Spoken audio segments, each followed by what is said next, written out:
de Lucas al capítulo 18. Hemos leído el pasaje. Como les mencioné, esto tomó lugar aproximadamente unas 2 semanas antes de la cruz. Aunque falta la cuarta parte del libro, en realidad ahora lo que Lucas va a hacer es enfocarse ya en los instantes finales previos al Señor Jesús yendo a Jerusalén para dar su vida en rescate por muchos. Así que va a haber este énfasis ahora, este enfoque en los últimos días del ministerio del Señor Jesús, llevando pues todo a la cruz, pero no quedándose en la cruz, sino culminando el Evangelio con la resurrección del Señor Jesucristo. Y antes de proceder a exponer este pasaje, quisiera que pidamos al Señor su bendición. Bendito Padre, reconocemos delante de ti que pecamos y pedimos que esta sangre preciosa de tu Hijo que fue derramada en la cruz hace casi 2000 años atrás sea aquella por la cual una vez más el día de hoy seamos limpiados. Más aún pedimos, Padre, que conforme a lo que tu palabra nos revela, que el Espíritu nos ha sido dado a nosotros los creyentes para guiarnos a entender tu palabra, que en esta mañana Él ilumine este pasaje a nuestras mentes y corazones y podamos aprender aquello que tú tienes para nosotros allí. Pero también tu palabra nos revela que el Espíritu Santo es aquel que trae a personas al Señor Jesús por medio de la explicación de tu palabra, que hace ver a la persona que está sin Cristo, a la persona que aún no tiene el perdón, que necesita ese perdón y que solo en Jesús puede hallarlo. Y lleva pues a la persona a un arrepentimiento y a una convicción firme, a una fe en Él, a depositar toda su confianza solamente en Él para el perdón de sus pecados, para recibir la vida eterna. Te pido que en esta mañana el Espíritu también haga esa obra. Señor Jesús, tú dijiste que tú ibas a edificar tu iglesia y te suplico en esta mañana que así lo hagas, que tú edifiques tu iglesia y concedas a tu siervo el poder tomar parte en esta obra. Pero eres tú el que la edifica. Haz pues esta obra para tu gloria y honra. Y es en tu nombre que pedimos todo esto. Amén. Permítame leerles una vez más el pasaje para tenerlo presente, fresco en nuestras mentes. Dice: tomando Jesús a los 12, les dijo: he aquí subimos a Jerusalén, y se cumplirán todas las cosas escritas por los profetas acerca del Hijo del Hombre. Pues será entregado a los gentiles, y será escarnecido, y afrentado, y escupido. Y después que le hayan azotado, le matarán, mas al tercer día resucitará. Pero ellos nada comprendieron de estas cosas, y esta palabra les era encubierta, y no entendían lo que se les decía. ¿Sabe? Cada año sale algún programa en la TV o algún artículo en alguna publicación de renombre donde se nos presenta una versión alterna a lo que la Biblia nos dice con respecto a el ministerio de Jesucristo.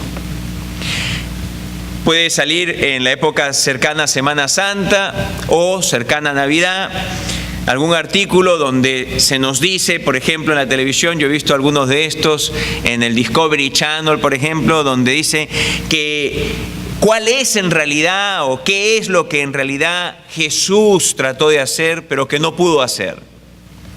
Se nos presenta allí por qué fue que en realidad Jesús murió en Jerusalén.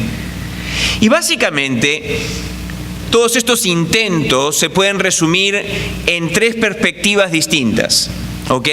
Así que le puedo decir más o menos lo que este siguiente año va a traer, o lo que el nuevo programa o la nueva producción que probablemente en pocas semanas va a salir acerca de el nacimiento de Jesús, o en unos meses cuando se esté otra vez cerca de Semana Santa, qué es lo que en realidad tomó lugar en el ministerio de Jesús. Déjeme decirle más o menos cuáles son las tres perspectivas que se presentan en este programa. Una de ellas es que Jesús fue, mejor dicho, un caudillo nacionalista, un caudillo, un líder nacionalista. Alguien que trató en realidad de hacer una revolución en su país de Israel contra los romanos para librarse del yugo romano. Pero que él hace un cálculo errado acerca de su capacidad para ganar el apoyo del pueblo, y él en realidad falla en su intento, y lo que le pasó fue el triste desenlace de una buena intención, pero que sin embargo fue un intento fallido y que termina tristemente en que recibe la pena capital por sedicioso, por revolucionario, por tratar de dar un golpe al gobierno. Entonces el gobierno le cae encima y lo mata. Esta es una de las perspectivas. Y se presenta como que si esa fue en realidad lo que tomó lugar, como que si eso fue lo que en realidad sucedió en la historia de Jesús.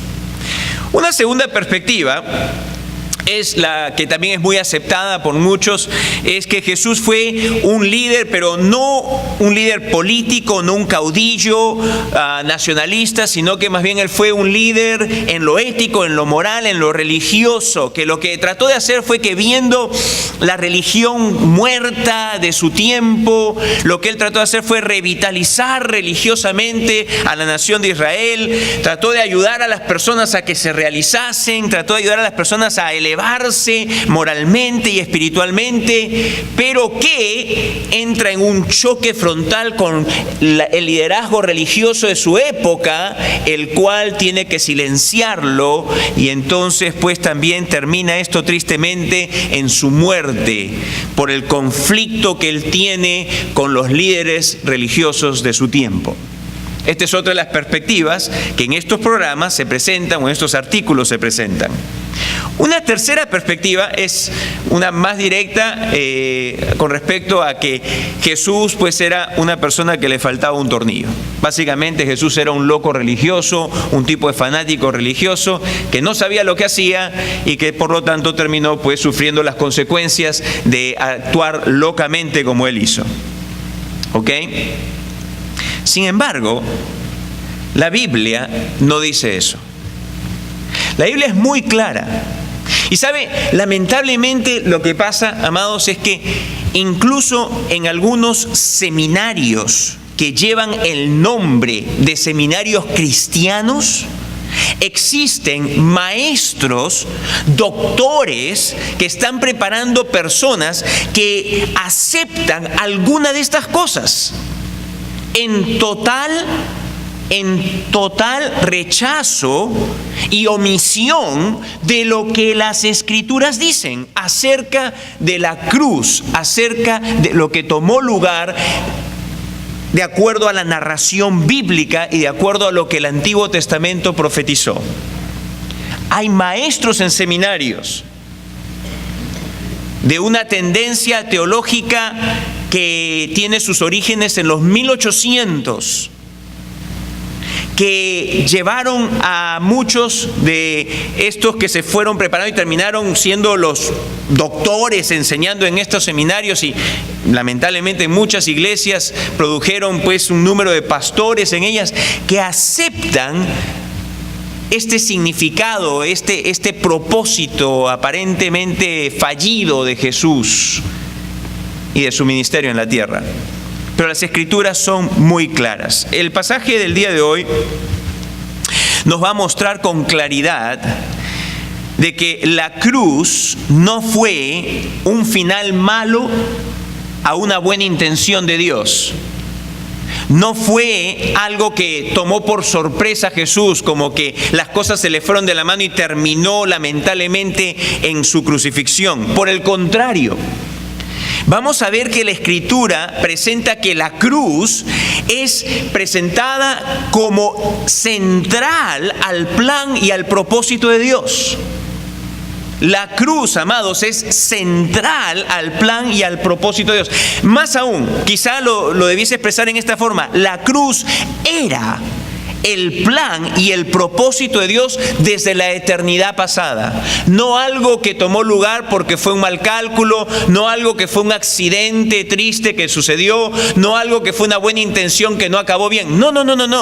La cruz, exactamente cómo pasó, exactamente cómo tomó lugar, exactamente incluyendo a todas las personas que tomaron lugar en lo que terminó resultando en la crucifixión de Jesucristo, fue exactamente hasta el más mínimo detalle planeada con ese propósito desde antes de que Dios crease todo el universo, incluyendo la tierra y los seres humanos. Exactamente lo que Dios quería hacer. La cruz no fue un accidente. La cruz no fue algo que se le fue a Dios de las manos, sino que fue planeado por Dios. Así que el texto del día de hoy tiene, por decir así, un valor apologético. Un valor apologético. ¿Qué quiere decir esto? ¿Qué quiere decir apologético? La palabra apología significa defensa, ¿ok? Defensa de algo o de alguien. Entonces nosotros encontramos aquí, cuando usted escuche o cuando usted vea un programa en la televisión y quizá alguien en el lugar de trabajo diga, mira, ve, no, lo que en realidad pasó fue que Jesús era un revolucionario y por eso murió. Entonces usted puede tomar un texto como este y decir, ¿sabes qué? No, eso no es así. Las Escrituras claramente presentan que Dios tenía un plan y su plan era exactamente la cruz. No fue un accidente, no fue un error, no fue que se le fueron las manos a Jesús. No. Todo fue de acuerdo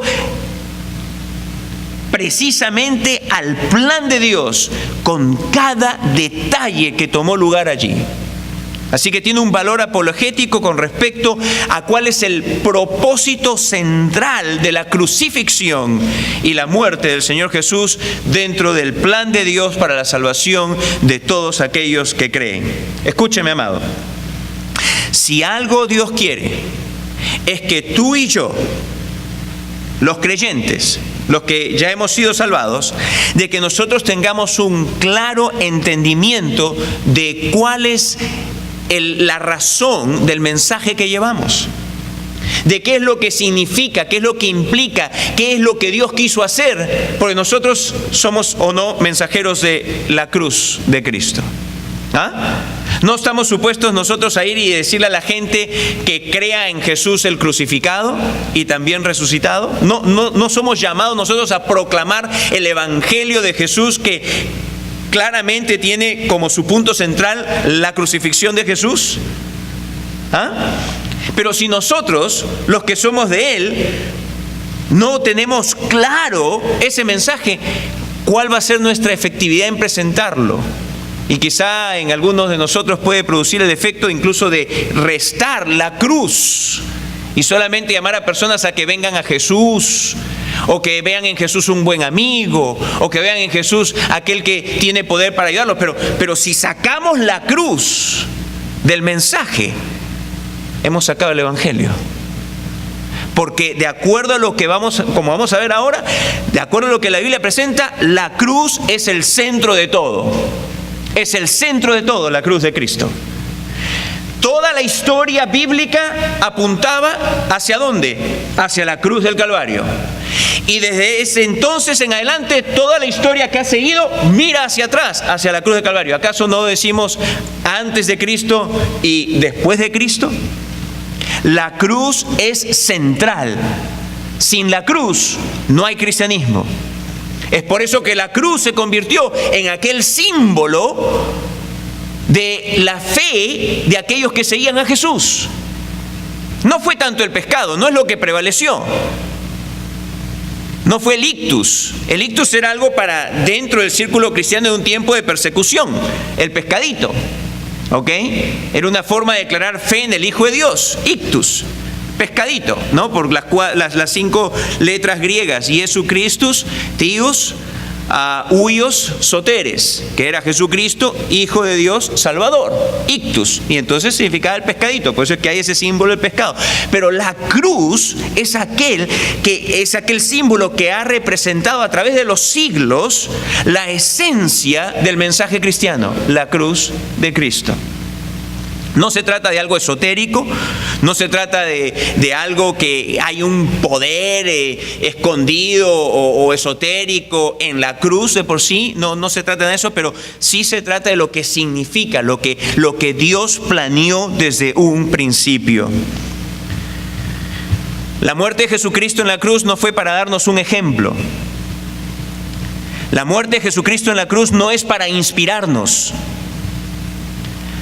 La muerte de Jesucristo en la cruz no es para tomar un modelo a imitar. La cruz, amados, es la esencia de cómo Dios resuelve nuestro problema más grande, el pecado. La cruz es donde Dios lidia con justicia y con misericordia y compasión para contigo y para conmigo. La cruz es el centro de todo. La cruz es hacia donde toda la historia de la Biblia va. Y por ende, en realidad, es el evento histórico más importante de toda la historia de la humanidad. No solamente de la historia bíblica, sino de toda la historia de la humanidad. Así que en Lucas, amados, encontramos que hay menciones directas e indirectas acerca de lo que Jesús vino a hacer. Y quisiera repasar con ustedes algunas, ya las hemos visto, pues hemos cubierto estos pasajes en su momento debido. Pero quisiera mencionarle que hay 4 menciones indirectas de que Jesús sabía exactamente para qué había venido, para ir a la cruz. ¿Ok? Vemos en primer lugar en Lucas 5, versículos 34 y 35, una primera mención de esto en forma indirecta. Él les dijo: ¿podéis acaso hacer que los que están de bodas ayunen entre tanto que el esposo está con ellos? Mas vendrán días cuando el esposo les será quitado, entonces en aquellos días ayunarán. Esto fue en el contexto donde le hicieron una pregunta acerca del ayuno, que por qué, versículo 33, ¿por qué los discípulos de Juan ayunan y hacen oraciones, y así mismo lo de los fariseos, pero los tuyos comen y beben? Y él dijo: bueno, es que el esposo, es decir, él estaba con ellos, pero llegaría el día en que él sería quitado de ellos. Jesús sabía claramente que él no había venido para permanecer así nomás, sino que él iba a ser quitado, y estaba ya hablando en un lenguaje, claro, no es directo, pero en forma indirecta, apuntando hacia lo que iba a tomar lugar en su vida, que él iba a morir en la cruz años después. En el pasaje mismo, en el libro mismo de Lucas, en el capítulo 12, en el versículo 50, encontramos otra mención indirecta de que Jesús sabía claramente lo que le esperaba. 12:50 dice así: de un bautismo tengo que ser bautizado, y cómo me angustio hasta que se cumpla. Jesús claramente sabía que él iba a ser inmerso, por decir así, en un sufrimiento muy grande. Un sufrimiento muy grande, y esto, dice, lo angustiaba, aun cuando estaba a bastante tiempo todavía en la cruz, porque él sabía exactamente qué era lo que iba a tomar lugar. Más adelante, en Lucas también, en el capítulo 13, versículos 32 y 33, el Señor hace mención indirecta, una vez más, de lo que le esperaba. Y les dijo: id, decir a aquella zorra, esa zorra se refiere al rey Herodes: he aquí echo fuera demonios y hago curaciones hoy y mañana, y al tercer día termino mi obra. Sin embargo, es necesario que hoy y mañana y pasado mañana siga mi camino, porque no es posible que un profeta muera fuera de Jerusalén. Allí vemos una vez más que Jesús le mandó decir al rey Herodes y le dijo: mira, díganle a esa zorra que yo tengo todavía un ministerio que cumplir. Dice que iba a tener una cierta duración y que después de eso, al tercer día, ¿qué? Resucitaría. Él lo estaba diciendo desde ahí. Incluso va y le dice, porque es necesario, dice que un profeta no puede morir fuera de Jerusalén. Y hablando de sí mismo: yo sé que voy a morir, decía, en Jerusalén. En Jerusalén. Más adelante, en el capítulo 17, versículos 24 a la mitad y el 25, dice así, hablando acerca de la venida del Hijo del Hombre, dice: así también será el Hijo del Hombre en su día, pero primero es necesario que padezca mucho y sea desechado por esta generación. Una vez más, no mencionó directamente la cruz, no mencionó directamente los eventos circundantes a la cruz, pero sí dijo claramente de que él iba a ser desechado y que debía de morir. Pero hay 3 menciones específicas acerca de su muerte. Hay 3 menciones específicas. O sea, Jesús, una vez más, él sabía claramente para qué él había venido. No es como dicen acá estos eruditos, no es como dicen algunos doctores, de que lo que pasa es que Jesús, él trató con buena intención de hacer una revolución o de elevar a la gente espiritual y moralmente y las cosas le salieron mal y bueno, pues qué triste fue que acabó así. No, él sabía que él vino para morir. Hay una canción que hace tiempo aprendí, ¿no? Para morir nació, para morir nació, para morir nació el Hijo de Dios. ¿Ok? Él sabía claramente. Y si viene conmigo, por favor, a Lucas, al capítulo 9. Lucas 9, esto es más o menos en el 2º año de su ministerio. Estamos repasando algunas de las cosas que estábamos viendo. Los primeros 9 capítulos nos traen más o menos a 2 años, al año 2 del ministerio del Señor Jesús. El ministerio del Señor Jesús duró entre 3 a 3 años y medio. No hay exactamente así tajantemente un periodo de tiempo, ¿ok? Pero esto más o menos sucedió como en el 2º año del ministerio de Jesús. O sea, con 1 año o algo más de anticipación, él claramente dijo que él iba a morir. Lucas 9, versículo 21 y 22 dice así: pero él les mandó que a nadie dijesen esto, cargándoselo rigurosamente. Esto se refiere a los versículos anteriores, donde él había hecho: ¿quién dice la gente que soy? Y Pedro dijo: tú eres el Cristo de Dios, tú eres el Mesías de Dios. Entonces dice, él encargó que no lo dijesen esto, y diciendo, versículo 22, es necesario que el Hijo del Hombre padezca muchas cosas y sea desechado por los ancianos, por los principales sacerdotes y por los escribas, y que sea muerto y resucite al 3er día. Ahí está. Lo dijo abiertamente, se los dijo a ellos, es necesario que sea muerto, pero va añadiendo acá cosas, dice, va a ser rechazado, en particular acá hablando de el liderazgo judío, ¿ok? Va a ser rechazado por el liderazgo religioso judío. Más adelante, en el capítulo 9 también, en versículos 44 y 45, él dice lo siguiente: habiendo él sanado a un muchacho endemoniado, dice, y maravillándose todos de las cosas que hacía, dijo a sus discípulos: haced que os penetren bien en los oídos estas palabras, porque acontecerá que el Hijo del Hombre será entregado en manos de hombres. Mas ellos no entendían estas palabras, pues les estaban veladas para que no las entendiesen, y temían preguntarle sobre esas palabras. Estuve revisando mis notas al mensaje cuando cubrimos este pasaje de allí, y lo que les expliqué en aquella oportunidad fue que estas cosas les estaban veladas a ellos. ¿Por qué? Porque lo que pasa es que ellos tenían un molde mental acerca de quién era el Mesías. Ellos tenían un concepto del Mesías, un concepto que había sido alimentado desde su niñez, cuando estaban estudiando acerca del Mesías en la sinagoga, y que lo tenían muy, muy marcado, muy grabado en sus mentes, y no se movían de ahí. Que era que el Mesías iba a ser un líder político, un líder militar, que iba a venir y que iba a actuar con poder, y que cualquiera que hubiese sido en el tiempo de la venida del Mesías el enemigo de Israel, el Mesías con sus ejércitos iba a desmenuzar cualquier otro ejército enemigo. Y entonces, en la mente de ellos, la idea que tenían del Mesías no encajaba con lo que Jesús decía.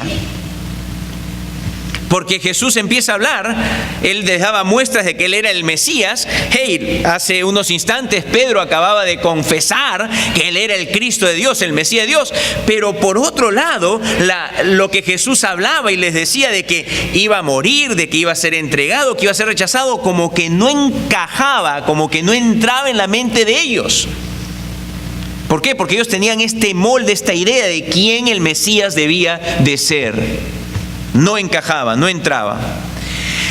Más adelante, ya en el capítulo 18, tenemos el texto el cual estamos viendo ahora, donde él añade más de lo que ya dijo, y él dice que es necesario pues de que se cumplan ahora todas las cosas escritas por los profetas acerca del Hijo del Hombre, pues será, mire todo cómo lo detalla, a cada detalle, dice, será entregado a los gentiles. Previamente dijo que iba a ser rechazado por los líderes de su nación, ahora dice que va a ser entregado a los gentiles, será escarnecido, afrentado y escupido, y después que le hayan azotado, incluye el detalle que lo van a azotar, le matarán, mas al tercer día resucitará. El Señor sabía exactamente lo que le iba a pasar al detalle. A Jesús nada en lo absoluto lo tomó por sorpresa, nada. ¿Por qué? Porque todo estaba marchando de acuerdo al plan de Dios y de acuerdo a como Él anunció de antemano por medio de los profetas lo que iba a pasar. Dios claramente dijo de antemano todo lo que iba a pasar con lujo de detalles. No así nomás cualquier cosita, con lujo de detalles. Y yo quiero que usted acá pueda pensar por un instante acerca de algo. Póngase a pensar acerca de lo que esto implica, lo que esto significa. Porque hay algunas personas que dicen, no, lo que pasa es que hay otra teoría que es menos aceptada porque cuando uno le da cabeza, uno se da cuenta de que no tiene mucha base. Pero hay otra teoría donde dicen, no, lo que algunas personas como Jesús trataron de hacer es que se cumpla lo que se había dicho antes. Como que si Jesús estaba forzando las cosas para que se cumpla, como que si Él quería ser ese de quien se habló ahí. Y Él estaba forzando las cosas. Pero déjeme decir, eso no tiene sentido. Porque usted puede hacer que alguien haga algo. Usted dice, bueno, yo sí puedo manipular las cosas como para que se haga algo. Yo puedo manipular a mi marido para que me compre esta cosita que yo quiero. Yo sé cómo hacer para que mi marido haga lo que yo quiero. Ok. Yo puedo hacer que mi mujer haga esto, yo puedo hacer que mi jefe o yo puedo hacer que mi empleado haga esto. Ok. Pero déjame decir una cosa. Que Jesús se puede decir de que Él manipuló las cosas para que se cumplan los detalles de que Él iba a ser desechado por los líderes de su nación, de que le iban a juzgar, como dice la Escritura, en un juicio ilegal y hallado culpable de algo que Él nunca cometió, de que Él iba a ser entregado a manos de gobernantes gentiles que iban a estar en ese tiempo gobernando Israel. Y que esa autoridad extranjera iba a haber que juzgarlo y condenarlo a muerte y decir incluso por qué tipo de muerte iba a hacer. Porque déjenme decir, los judíos nunca crucificaban a nadie. Los judíos apedreaban si tenían que ejecutar la pena capital, pero no crucificaban a nadie. ¿Ok? Y que encima de eso pueda verse todo con lujo de detalles, por ejemplo, acerca de cómo su ropa iba a ser repartida, acerca de cómo iba a ser horadada sus manos y sus pies, acerca de cómo le iban a dar de beber a él en un momento de sed, acerca de cómo es que iba a ser él entregado por un traicionero, Judas, cómo iba a ser entregado, en qué momento. Es decir, cuando uno empieza a poner todos los detalles que la Biblia da, y por eso es que Dios nos da tantos detalles, para que podamos darnos cuenta que es imposible que alguien simplemente quiera manipular las cosas. El único que tiene tal poder, el único que es soberano, que controla todo, el único que tiene tal poder de controlar y hacer todo de acuerdo a su providencia. Providencia en el sentido de que uno ordena todas las cosas para que se logre hacer lo que uno quiere. Esa es la providencia divina, el poder que Dios tiene de hacer todo lo que sea necesario para lograr el propósito que Él quiere. ¿Ok? Y en adición a eso, para que la gente que participa lo haga de su propia voluntad. Y para que la gente entonces continúe siendo responsable de sus propios actos. Eso es algo solamente divino. Eso es algo ordenado solamente por Dios. Es imposible que alguien trate de hacer cumplir las cosas. Es imposible. Así que vemos pues aquí de que, déjeme decirle, que es evidente que Jesús estaba completamente consciente de lo que le esperaba, de todo lo que le esperaba. Y Él sabía que todo estaba marchando conforme al plan que la Trinidad había hecho desde antes de la creación. El Señor Jesús sabía con lujo de detalles lo que acontecería, con todo exactamente cómo todo terminaría. La cruz, la muerte de nuestro Señor es el centro, amados, del plan de Dios y por lo tanto es el centro de nuestra fe, es el centro de la fe cristiana. Sin cruz no hay cristianismo. Sin la cruz no hay cristianismo. Ahora bien, en el versículo 31 de la primera parte vemos la necesidad que los discípulos entendiesen que la cruz es central al ministerio de Jesús. El Señor quiere, Él ve que nosotros necesitamos entender esto, que no se trata de un accidente, que no se trata de que Él era un líder político, que no se trata de que Él era un líder religioso queriendo elevar a la gente a que se sienta mejor en sí mismo. No se trata de eso, es el acto de Dios por el cual Él trae redención. Es el acto de Dios por el cual Él trae redención. Entonces, el primer punto que quisiera hacer ahora es que el Señor sabe la necesidad que tú y yo tenemos de entender que la cruz es central al ministerio de Jesús. Es central. Versículo 31 de la primera parte dice: tomando Jesús a los 12 les dijo: he aquí subimos a Jerusalén y se cumplirán todas las cosas escritas por los profetas acerca de mí. Mire, Jesús quería que los 12 supiesen, por eso los toma aparte y se los dice a ellos. Él quería que supiesen porque Él sabía lo que iba a pasar, pero ellos ni se la solían. Déjeme decirle, ellos ni se la solían. Ellos no se olían de que Jesús iba a ser el que iba a terminar en una cruz. Solamente escasas 2 semanas más o menos después de ese día que les habló esto. Ellos no lo sabían. ¿Ok? Pero Jesús quería de que ellos les quedase bien claro, sobre todo cuando va a venir después ya de los hechos, para que ellos supiesen claramente que el Señor Jesús estuvo en completo conocimiento de lo que estaba por tomar lugar. Esto no tomó por sorpresa a Jesús. La cruz no tomó por sorpresa a Jesús. Mira, la Pascua se acercaba. Eso los discípulos todos lo sabían, porque ya la Pascua se venía. También ellos sabían, por lo tanto, de que para celebrar la Pascua, como todo judío, tenían que ir a Jerusalén. Eso también lo sabían.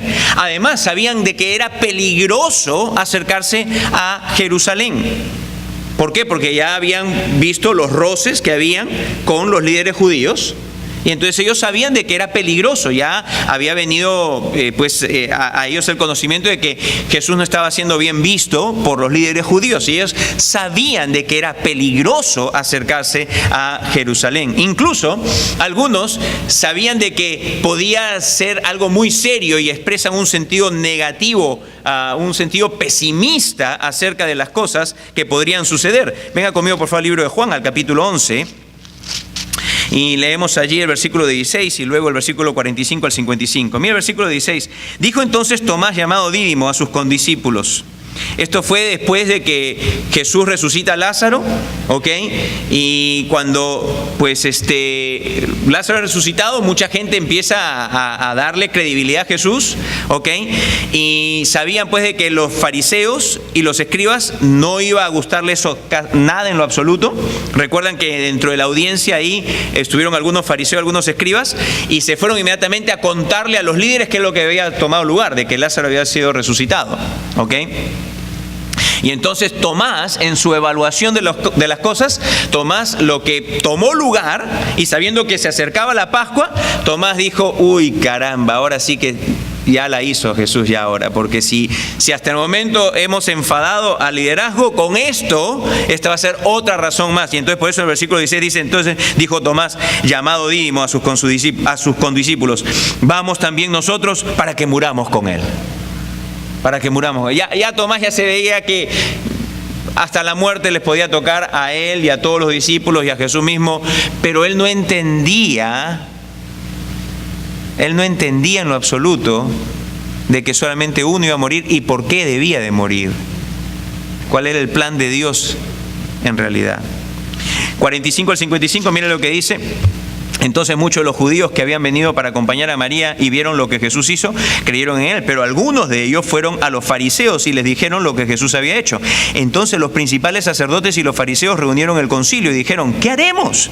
Porque este hombre hace muchas señales. Si le dejamos así, todos creerán en él y vendrán los romanos y destruirán nuestro lugar santo y nuestra nación. Entonces Caifás, uno de ellos, sumo sacerdote aquel año, les dijo: vosotros no sabéis nada, ni pensáis que nos conviene que un hombre muera por el pueblo, y no que toda la nación perezca. Esto no lo dijo por sí mismo, sino que como era el sumo sacerdote aquel año, profetizó que Jesús había de morir por la nación, y no solamente por la nación, sino también para congregar en uno a los hijos de Dios que estaban dispersos. Así que desde aquel día acordaron matarle. Por tanto, Jesús ya no andaba abiertamente entre los judíos, sino que se alejó de allí a la región contigua al desierto, a una ciudad llamada Efraín, y se quedó allí con sus discípulos. Y estaba cerca la Pascua de los judíos, y muchos subieron de aquella región a Jerusalén antes de la Pascua para purificarse. Usted ve, la Pascua estaba cerca, lo que acaba de tomar lugar iba a provocar más el celo de los líderes judíos de querer ya de una vez por todas lidiar con Jesús. Ya ellos habían tramado que lo mejor era matarle.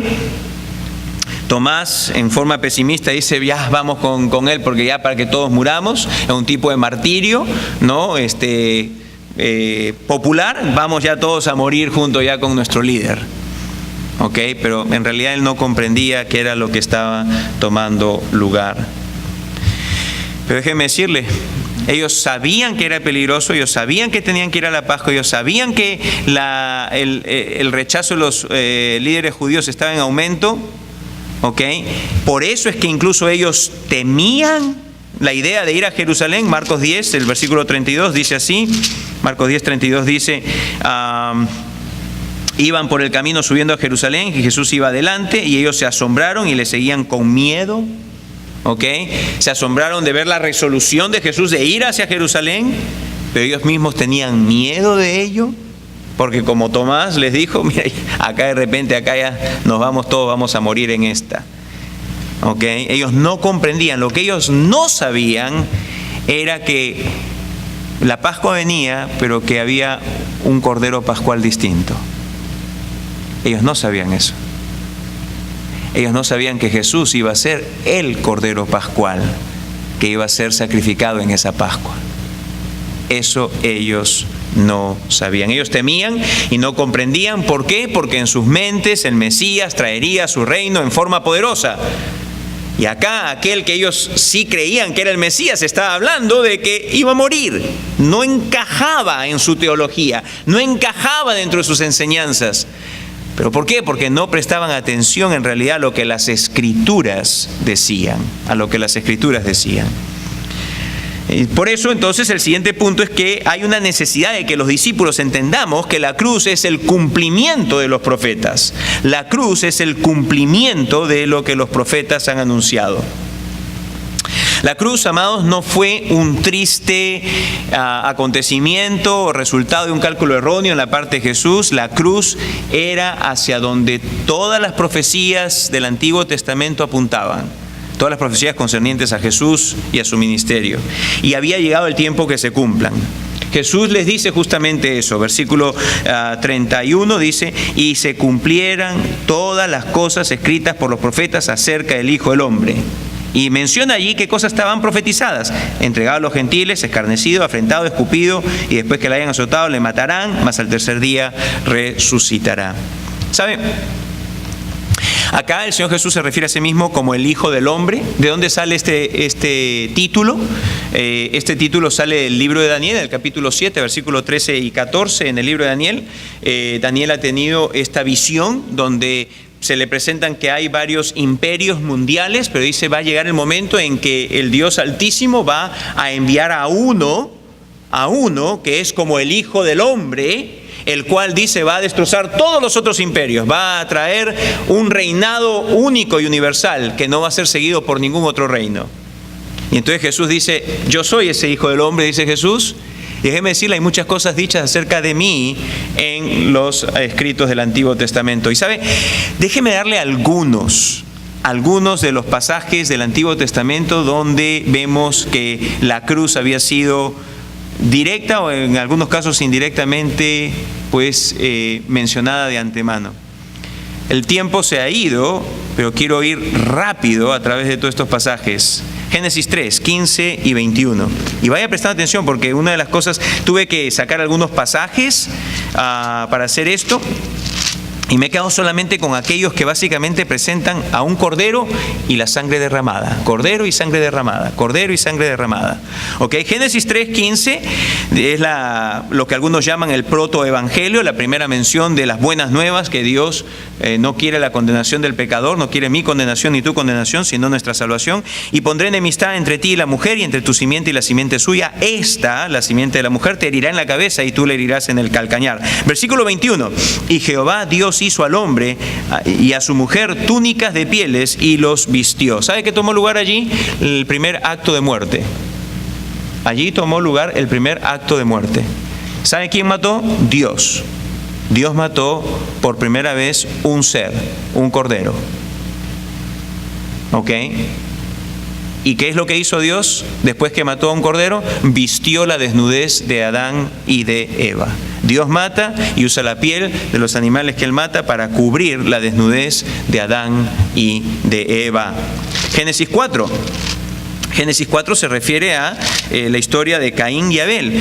La parte que quisiera traer de aquí es lo siguiente. Todos ustedes deben saber la historia.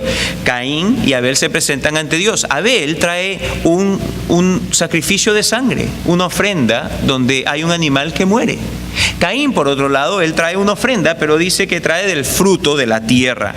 ¿Y qué es lo que vemos ahí? Que Dios acepta la ofrenda de Abel, pero rechaza la de Caín. Y esto ya estaba hablando de que para que pueda haber relación con Dios, comunión con Dios, era necesario la sangre del sacrificio, la sangre de un sacrificio.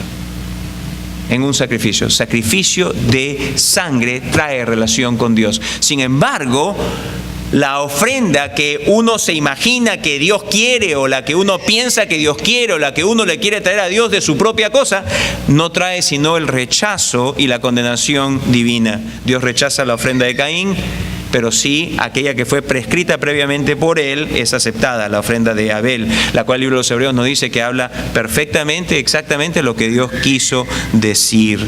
Génesis 22. En Génesis 22 vemos a Abraham y a Isaac su hijo. Y vemos ahí que Abraham lo que hace es que pone a su hijo Isaac conforme a lo que Dios le dijo en sacrificio. Pero antes de que él descendiese con el cuchillo en su mano y tomase la vida, el ángel de Jehová se aparece, detiene a Abraham de que sacrifique a su hijo Isaac, e inmediatamente después se vuelven y ven que hay un cordero que estaba allí enredado en los zarzales. Y es importantísimo prestar atención a lo que Abraham declara. Abraham declara lo siguiente: en el monte de Jehová será provisto un cordero. Un cordero será provisto en el monte de Jehová. Luego podemos ir a Éxodo 12, y en Éxodo 12 leemos de cómo Dios, por medio de su intermediario Moisés, que actúa como intermediario entre Dios y los hombres, cómo Dios, por medio de su intermediario, saca de la esclavitud al pueblo. Pero previo a esto se celebra la Pascua. ¿Y la Pascua de qué se trata? La Pascua se trata del sacrificio, una vez más, de un cordero sin mancha. En este caso se añade esto a la revelación divina, que el cordero debía ser sin mancha, cuya sangre debiese ser puesta en los dinteles y en el poste, de forma que el ángel de la muerte pasase por encima a todos los primogénitos de Israel. Luego podemos ir al libro de Levíticos, del capítulo 1 al 5, y allí vemos la prescripción divina acerca de todos los sacrificios que debían de ser hechos, todas las ofrendas, todo lo que Dios quería que se haga diariamente. Y esto es lo que se añade allí. Diariamente debían haber holocaustos, ofrendas de paz, ofrendas por el pecado. Todos los días debiesen de haber allí todo este tipo de ofrendas. Y deja claro dos cosas por medio de ellas. Primeramente, que sin derramamiento de sangre no hay remisión de pecados. La única forma de que haya remisión, es que haya derramamiento de sangre. Y en segundo lugar, hace ver que ninguno de esos sacrificios era suficiente o perfecto. ¿Por qué? Porque se repetían todos los días, en la mañana, en el mediodía, en el anochecer, en la mañana, al mediodía, al anochecer, en la mañana, al mediodía, al anochecer. Todos los días debían haber sacrificio, derramamiento de sangre. Sí, sin derramamiento de sangre no había remisión de pecados, pero por otro lado, toda esa sangre derramada de todos esos machos cabríos, de todos esos corderitos, de todas esas palomas, ninguna de esas satisfacía en realidad la culpa por el pecado. Más adelante en Levíticos 16 vemos el día de la expiación, y en el día de la expiación vemos allí cómo había estos machos cabríos. Uno de ellos iba a ser sacrificado por la nación de Israel, el otro iba a ser arrojado, llevado hacia el desierto. Y lo que debía hacerse es que el representante de la nación debía de poner las manos sobre la cabeza del macho cabrío para poner la culpa de la nación por todos los pecados de la nación que no habían sido cubiertos por todos los otros sacrificios, una vez al año llevado allí sobre este macho cabrío. ¿Y qué es lo que enseñaba esto? De que había un sustituto que cargaba la culpa de todos. Un sustituto que cargaba la culpa de todos. Más adelante podemos ir a los Salmos, y en los Salmos hay profecías mucho más precisas. Uno de los salmos en particular que tiene profecías, varias de ellas incluidas ahí, es el Salmo 22, donde el Cordero de Dios es desamparado al tomar nuestro lugar, recibe el castigo que nosotros merecíamos. Dice claramente ahí que sus manos y sus pies fueron horadados. Salmo 22. Más adelante podemos ir al libro de Isaías. En el libro de Isaías, uno de los pasajes que muchas veces se utiliza para enseñar la obra expiatoria del Señor Jesucristo es Isaías 53, donde este siervo cordero que es presentado allí, este siervo sufriente de Jehová, que también es cordero, es aquel que muere por nuestros pecados. Él muere por nuestros pecados. Mire, los profetas del Antiguo Testamento que escribieron miles de años antes de la cruz de Cristo, miles de años antes, sabían exactamente lo que iba a tomar lugar, lo que Dios había anticipado de antemano. Dios desde el principio había estado diciendo de que su Mesías iba a morir, de que su Mesías iba a morir crucificado, porque llega al punto de decir: horadaron mis manos y mis pies. Una muerte que para el judío era, como les dije hace un instante, totalmente fuera de su contexto cultural, porque ellos jamás crucificaron. Los judíos nunca crucificaron. Era una muerte de paganos, no del pueblo de Dios. El pueblo de Dios, el pueblo de Israel, lo que hacía era que apedreaba, pero no crucificaba. Pero sin embargo, Dios claramente les dijo cómo su Mesías moriría en una cruz. Amados, Jesús sabía claramente la muerte que le esperaba y la razón de ella. ¿Cuál era el propósito de morir en la cruz? El cual era para recibir como ese cordero anticipado, recibir como sustituto el castigo de todos aquellos que en Él creyesen. Finalmente, versículo 34, vemos la falta de entendimiento por parte de los 12. Versículo 34 dice: pero ellos nada comprendieron de estas cosas, y esta palabra les era encubierta y no entendían lo que se les decía. Acá hay tres expresiones, tres frases: nada comprendieron de estas cosas, la segunda, esta palabra les era encubierta, y la tercera, no entendían lo que se les decía. Básicamente, para decirlo de tres formas distintas, que ellos nada, no les entraba por la mente. No porque no les fue dicho. Y el hecho que no lo entendían no era por parte de Dios, no era que Dios estaba velando esto de ellos, como algunos piensan o interpretan esto. No. Acá el hecho que ellos no entendían era porque ellos mismos, porque no dejaban que la revelación divina hablase claramente a sus mentes, ellos mismos por mantenerse y aferrarse a este concepto que no era bíblico del Mesías, ellos porque lo que hacían era que solamente tomaban, y es verdad que el líder, el Mesías prometido era un gran líder y que sí iba a traer destrucción a sus enemigos, porque eso sí dice la Escritura, pero no miraban el otro lado de la revelación de lo que decía acerca del Mesías, que también era un siervo sufriente, que también era un cordero, aquel que iba a morir por el pecado del pueblo. Esa parte ellos no la tomaban y por ende ellos no comprendían esto. Sus maestros no lo aceptaron así. Sus líderes, los fariseos, los escribas, ellos no se lo enseñaron así, pero había sido así declarado. Así había sido declarado. Algunos dentro de Israel sí lo entendían, pero la élite religiosa no lo entendía porque ellos tenían este concepto que ellos mismos se habían ideado de quién era el Mesías. Ellos pues se aferraban a su molde mental de quién era el Mesías y cómo el Mesías traería su reino. Pero ¿sabe? Hacia el final del libro de Lucas, vemos, aún después de la muerte y la crucifixión, el día de la resurrección, que todavía no lo comprendían. No lo comprendían. Vamos al capítulo 24, versículo 13 al 27, leemos ahí que habían 2 de ellos que iban el mismo día a una aldea llamada Emaús, que estaba a 60 estadios de Jerusalén, e iban hablando entre sí de todas aquellas cosas que habían acontecido. Sucedió que mientras hablaban y discutían entre sí, Jesús mismo se acercó y caminaba con ellos, mas los ojos de ellos estaban velados para que no le conociesen. Y les dijo: ¿qué pláticas son estas que tenéis entre vosotros mientras camináis, y por qué estáis tristes?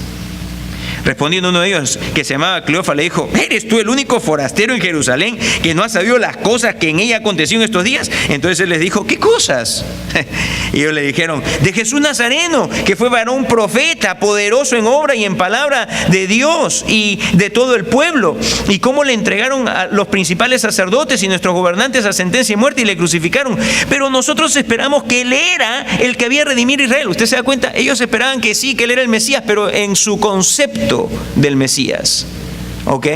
En su propio concepto. Y ahora, delante de todo esto, hoy es ya el tercer día que esto ha acontecido, aunque también nos han asombrado algunas mujeres de entre nosotros, las que antes del día fueron al sepulcro, y como no hallaron su cuerpo, vinieron diciendo que también habían visto visión de ángeles, quienes dijeron que él vive. Y fueron algunos de los nuestros al sepulcro y hallaron así como las mujeres habían dicho, es decir, que no estaba solamente el cuerpo, pero a él no le vieron. Entonces el Señor Jesús les dijo: oh insensatos y tardos de corazón, para creer todo lo que los profetas han dicho. ¿No era necesario que el Cristo padeciera estas cosas? Los profetas lo dijeron. Y que entrar en su gloria, primero viene la humillación y luego viene la gloria del Mesías. Dice, los profetas lo dijeron, ahí estaba, primero la humillación y luego la gloria. Dice, ¿acaso? Dice, ¿cómo? Si ahí está. Y comenzando desde Moisés y siguiendo por todos los profetas, les declaraba en todas las escrituras lo que de él decían. ¿Se da cuenta usted? Venga conmigo más adelante, versículo 44 al 48. Ahí ya se presenta a los 12 cuando están en el aposento alto, ¿ok? Y él les dijo: estas son las palabras que os hablé, estando aún con vosotros, que era necesario que se cumpliese todo lo que está escrito de mí en la ley de Moisés. ¿Cuál es la ley de Moisés? Génesis, Éxodo, Levíticos, Números, Deuteronomio. Eso es lo que Moisés escribió. Y ahí hemos visto Génesis, hemos visto en Éxodo, en Levítico, y ahí está. ¿Ok? Por eso es que escogí esos pasajes, para hacerles ver a ustedes eso. Y en los profetas, Isaías, uno de ellos le he mencionado. Zacarías podría ser otro. ¿Ok? ¿Y qué más? El mismo libro de Daniel. Y dice, y en los salmos, les he mencionado un salmo también, uno, pero no es el único. En los salmos está. Y Jesús dice, todas estas cosas están escritas de mí. Amados, la muerte del Señor Jesús en la cruz del Calvario había sido previamente dicha, pero la mayor parte de ellos no lo entendían porque no miraban las Escrituras como debiesen ser miradas. Entonces les abrió el entendimiento para que comprendiesen las Escrituras y les dijo, así está escrito y así fue necesario que el Cristo padeciese y resucitase los muertos al tercer día, y que se predicase en su nombre el arrepentimiento y el perdón de pecados en todas las naciones, comenzando desde Jerusalén, y vosotros sois testigos de estas cosas. Amados, Jesús quiere que tú y yo sepamos claramente por qué es que Él vino, por qué es que Él murió en la cruz. Una vez más, tiene un valor apologético, sí, pero también porque es el único mensaje que debe ser predicado al pecador para que el pecador pueda venir a la salvación. No hay otro. No es que Jesús es buen maestro, no es que Jesús es un líder religioso, no es que Jesús es un líder político. No. Todas esas cosas son cosas que la Biblia no dice.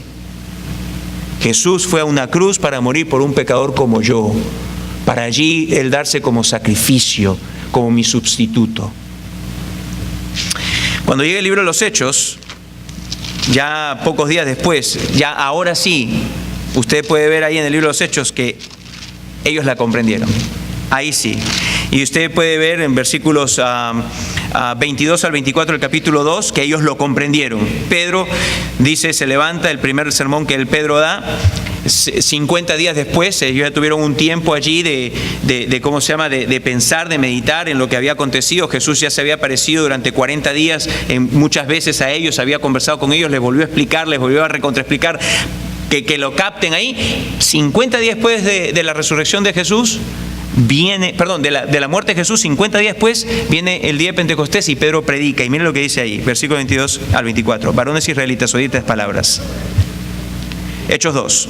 Jesús Nazareno, varón aprobado por Dios entre vosotros con las maravillas, prodigios y señales que Dios hizo entre vosotros por medio de él, como vosotros mismos sabéis, a este, entregado por el determinado consejo y anticipado conocimiento de Dios, prendisteis y matasteis por manos de inicuos crucificándole, al cual Dios levantó, suelto los dolores de la muerte, por cuanto era imposible que fuese retenido por ella. Ahora ellos van y dicen, esto fue de acuerdo al plan de Dios.